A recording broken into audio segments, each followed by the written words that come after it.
शेतकरी मित्रांनो, ॲग्रोस्टारच्या या यूट्यूब चॅनलमध्ये मी तेजस कोल्हे आपलं सहर्ष स्वागत करतो. मित्रांनो, काही दिवसांपासून आपल्याला जाणवलं असेल की बाजारामध्ये सगळ्यात तुटवडा असणारं जे काही भाजीपाला पीक आहे किंवा फळभाजीपाला पीक आहे तर ते म्हणजे शेवगा.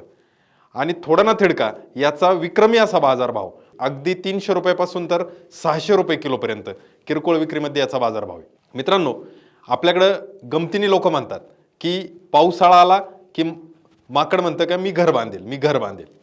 तशाच पद्धतीने आपल्याला ज्यावेळेस भाव वाढतो त्यावेळेस एखाद्या पिकाकडे आपला कल वाढतो आणि ते पीक लागवड करायची का काय असा विचार आपल्या डोक्यात येतो. पण जर तुम्ही शेवग्याचा बारकाईने विचार केला तर वर्षभर याला असणारी मागणी, वर्षभर याचा असणारा सरासरी भाव हा जर तुम्ही विचारात घेतला तर नक्कीच एक फायदेशीर पीक आणि त्यातल्या त्यात जिरायती, कमी कष्टात, कमी खर्चात, कमी भांडवलात आणि कमी जागेमध्ये करण्यासारखंच जे पीक म्हणाल तर ते शेवगा पीक आहे. समस्या तुलनेने कमी आहेत.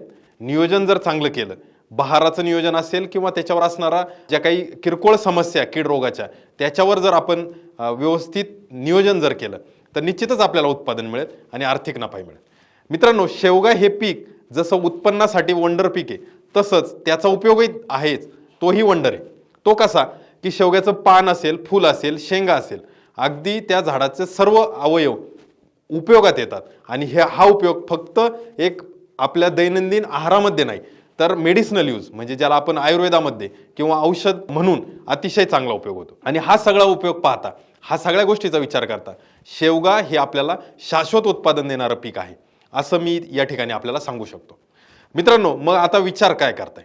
आपल्याला लागवडीचं नियोजन करायचं असेल तर नक्कीच येणारा जो हंगाम आहे तो लागवडीसाठी चांगला आहे. नक्कीच आपण 400 रुपये 500 रुपये किलो या बाजारभावाचा विचार करून लागवड करणार नसू, परंतु याचा सरासरी जो भाव आहे तो अगदी 50 रुपयापासून तर 150 रुपये किलोपर्यंत सरासरी भाव आहे. आणि मला असं वाटतं की हा योग्य भाव आहे.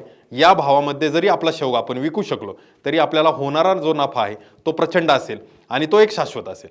जिरायतीचं पीक मी तुम्हाला सांगितलं म्हणजे आपल्याकडे असणारी सगळ्यात कमी दर्जाची जमीन म्हणजे ज्याला आपण हलकी ते मध्यम जमीन म्हणतो ती यासाठी लागते. तुलनेने यासाठीचं जे काही नियोजन आहे, यासाठी लागणारे संसाधन आहेत तर ती कमी लागतात.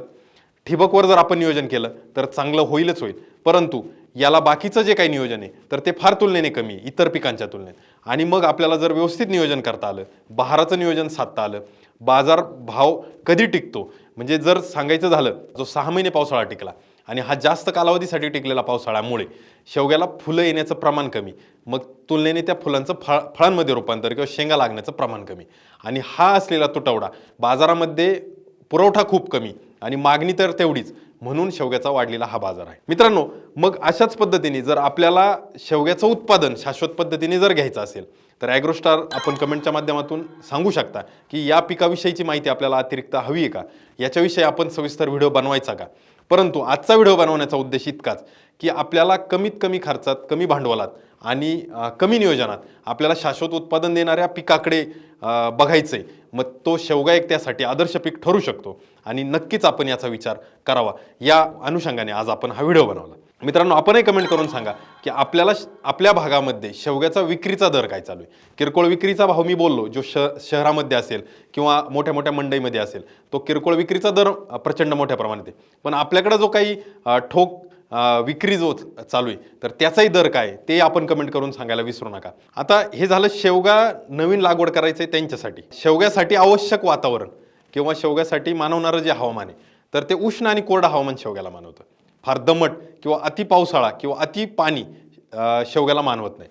त्यामुळे आपल्याला जर लागवडीचा विचार करायचा असेल तर आपण बियाच्या माध्यमातून किंवा खुंट पद्धतीने किंवा जर नर्सरीमध्ये रोपं मिळत असतील तर त्याचा जानेवारी फेब्रुवारी नंतर आपण रोपवाटिका घेऊन पुनर्लागवडीचा अथवा बियाणं जर लावायचं असेल तर ते साधारणपणे फेब्रुवारी महिन्यात लावू शकतो. आता ज्यांच्याकडे शेवगा उपलब्ध आहे, ज्यांनी लागवड केलेली आहे, परंतु आता शेंगांचं प्रमाण कमी, कारण का तर मी त्याचंही कारण आधी बोललो की अति जास्त कालावधीसाठी टिकलेला जो पावसाळा आहे किंवा पाऊस आहे तर हे त्याला मानवलं नाही आणि मग त्यामुळे त्याची फुलधारणा कमी झाली आणि फुलधारणेचं रूपांतर जे शेंगामध्ये व्हायला पाहिजे तर ते अजूनही अत्यल्प झालं.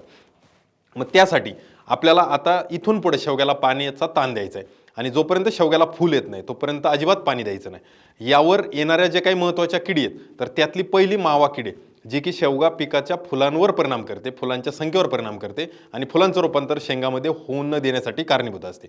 तर मावा किडीचा बंदोबस्त आपल्याला या दरम्यान करायचा आहे.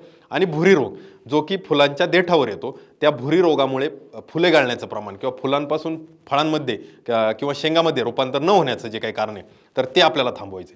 आणि हे जर आपण थांबवू शकलो दोन्ही, तर आपल्याला निश्चितच येणारा कालावधीमध्ये फुल धारणा चांगली होईल आणि त्या फुलांचं रूपांतर शेंगामध्ये होईल. अशा पद्धतीने जर मित्रांनो नियोजन केलं तर पुढील हंगामामध्ये आपण शेवग्याचं योग्य असं व्यवस्थापन करू शकतो. आणि हा शेवग्याचा आत्ता वाढलेला जो बाजारभाव आहे तर तो कदाचित पुढील काही कालावधीसाठी नक्की टिकेल.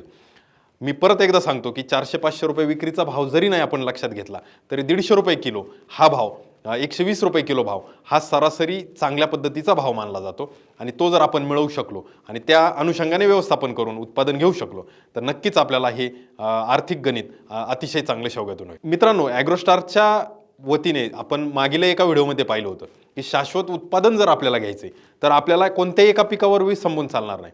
नक्कीच त्या पिकाचं वारंवार उत्पादन घेतलं किंवा जास्त क्षेत्र असेल तर आपणही त्यात तज्ज्ञ बनतो, आपणही त्यातले खाचखळे ओळखतो. परंतु जेव्हा वातावरण किंवा बाजारपेठ ही आपल्याला साथ देत नाही त्यावेळेस आपण तिथं आर्थिक अडचणीत येतो. आणि हे जर टाळायचं असेल तर आपल्याकडे उपलब्ध असणाऱ्या क्षेत्रामधील काही क्षेत्र हे आपल्याला वेगवेगळ्या पिकांसाठी त्याची जी काही म्हणतो ना आपण अवलंबित्व आहे तर ते ठेवायचं असतं.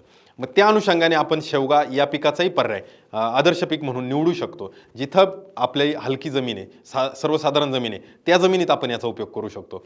आणि घरापासून, शेतापासून किंवा वस्तीपासून दूरची जमीन आहे तिथेही करू शकतो. कारण का तर याला फारशी चोरी किंवा बाकीच्या गोष्टींची भीती नाही, जे काही त्याला समस्या आहेत त्याही कमी आहेत. म्हणून अशा ठिकाणी आपण याचं नियोजन करू शकतो. मित्रांनो, शेवग्याची लागवड जर आपण बियापासून जर करत असाल तर आपल्याला साधारणपणे 1.5 ते 2 वर्षात याला उत्पादन येणं चालू आहे. सुरुवातीला लागवडीनंतर आपण त्याची उंची व्यवस्थित राहावी आणि त्याला फुटवा चांगला राहावा यासाठी नियोजन करणं गरजेचं आहे. त्याचसोबत जर एकदा आपण शेवग्याची लागवड केली तर पुढील 8 ते 10 वर्ष जर आपण खोडकिडीपासून याची जर काळजी घेतली आणि डिंक्या रोग जो आहे तर तो सांभाळता आला तर आपल्याला नक्कीच 8 ते 10 वर्षापर्यंत हे उत्पादन देणारं पीक आहे. म्हणजे एका वेळेला केलेल्या गुंतवणुकीतून आपण 8 ते 10 वर्ष यातून नफा मिळवू शकतो किंवा परतावा मिळवू शकतो. हे असं पीक आहे. मग त्यामुळे मित्रांनो, आपण पुन्हा पुन्हा सांगतोय की कमी भांडवलात चांगलं आदर्श पीक, तर त्याला अनुषंगाने या पिकाचं जे काही जो सुरुवातीचं गुंतवणूक आहे तर ती खूप मर्यादित आहे आणि ती आपण अवश्य करू शकतो. सुरुवातीच्या कालावधीमध्ये आपण आंतरपिकामध्ये याचा समावेश ठेवू शकतो, जसं की चारा पीक असेल किंवा इतरही काही कमी कालावधीची पिकं असतील त्यातही आपण करू शकतो. जेव्हा एकदा शेवगा फुलोर अवस्थेमध्ये साधारण 1-1.5 वर्षाच्या पुढे जाईल त्यावेळेस आपण याचा उत्पन्नाचा विचार करून पुढील 8 ते 10 वर्ष नक्कीच याचं उत्पादन आपण घेऊ शकतो. शेवगा पिकामध्ये ज्या वाण आहेत तर दापोली विद्यापीठाने संशोधित केलेल्या काही वाण आहेत, जसं की PKM1, PKM2.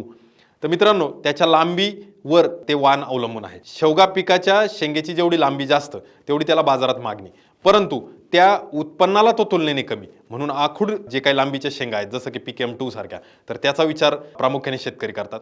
त्यानंतर मोरिंगा हाही वाण बाजारामध्ये प्रचलित झालाय. बऱ्याच कंपन्यांचे वेगवेगळे वाण बाजारामध्ये आहेत. आपल्या जवळच्या एरियामध्ये त्याचा अनुभव किंवा एखाद्या शेतकऱ्याचं जे काही त्यातला अनुभव आहे तर तो समजून घ्या आणि त्या अनुषंगाने आपण पुढं नियोजन करू शकतो. मित्रांनो, शेवगा पिकाची लागवड केल्यापासून साधारण 1.5 ते 2 वर्षापर्यंत आपण याच्यावर बहार घेत नाही किंवा उत्पादन घेत नाही. मग हे तोपर्यंतच्या कालावधीमध्ये आपण त्या शेतात काही ना काही आंतरपिकही करू शकतो. जसं की चारा पीक असेल, कोबी, फुलकोबी सारखी कमी कालावधीमध्ये येणारी पिकं असतील तर अशा पिकांचाही विचार आपण करू शकतो. आणि या कमी कालावधीत घेतलेल्या पिकांमुळे आपल्याला आपली जमीन पूर्णतः शेवग्यासाठी गुंतून न राहता आपण त्याच्यातून अतिरिक्तचा नफा हाही कमवू शकतो. अशा पद्धतीचं जर नियोजन केलं तर मला असं वाटतं की आपण जे काही भांडवल शेवगा पिकासाठी टाकतोय तर ते पहिल्या 1 किंवा 2 पिकामध्ये आपण वसूल करू आणि तिथून पुढे असणारा जो नफा आहे तर तो आपला चांगल्या पद्धतीचा राहू शकतो. शेतकरी बांधवांनो, ॲग्रोस्टारच्या माध्यमातून आपण भरपूर असे व्हिडिओ माहितीच्या रूपामध्ये आपल्यापर्यंत घेऊन येतो. यामध्ये अन्नद्रव्य असतील, विविध पिकांचा हंगामी पिके असतील, भाजीपाला पिके असतील किंवा काही फळबागा असतील तर याविषयीची माहिती सविस्तर आपल्यापर्यंत देण्याचा प्रयत्न करतो. आपलाही प्रतिसाद खूप छान असतो आणि आपणही कमेंट करून या आपल्याला जी काही गरज आहे किंवा आपल्याला कोणत्या गोष्टीची माहिती पाहिजे तेही आपण वेळच्यावेळी सांगत असता. याही व्हिडिओच्या माध्यमातून आज आपण प्रयत्न केलाय की आपण नाविन्यपूर्ण पिकाकडे जात असताना काही शाश्वत उत्पादनाची जर आपल्याला खात्री असेल तर तेही आपण डोळ्यापुढे ठेवून आजच्या या शेवगा पिकाविषयीचा व्हिडिओ बनवला. नक्कीच याला कारण जरी बाजारभाव वाढला हे कारण असेल, परंतु मित्रांनो वर्षभर असणारा सरासरी भाव हाही खूप चांगला आहे आणि याचा विचार करून आपण नियोजन करणं हे संयुक्तिक राहील असं माझं मत आहे. मग अशाच पद्धतीने आपल्याला नवनवीन कोणत्या पिकांच्या व्हिडिओबद्दल किंवा पिकांबद्दल माहिती आवश्यक आहे तर तेही कमेंट करून आपण सांगा. आणि आपल्याला ज्या शेवगा पिकाविषयीच्या काही समस्या असतील तर त्याही कमेंट करून सांगायला विसरू नका. आपण गरजेनुसार आपण शेवगा पिकाचा पूर्ण सविस्तर असा व्हिडिओ अगदी लागवडीपासून तर उत्पन्नापर्यंत बनवण्याचाही अवश्य प्रयत्न करू. मित्रांनो हा व्हिडिओ आपल्याला कसा वाटला तेही कमेंट करून सांगा. व्हिडिओला लाईक करायला विसरू नका आणि ॲग्रोस्टारच्या चॅनलला अजूनही सबस्क्राईब केलं नसेल तर सबस्क्राईब अवश्य करा. आपला हा व्हिडिओ इतर शेतकरी मित्रांपर्यंत नक्की शेअर करा. धन्यवाद.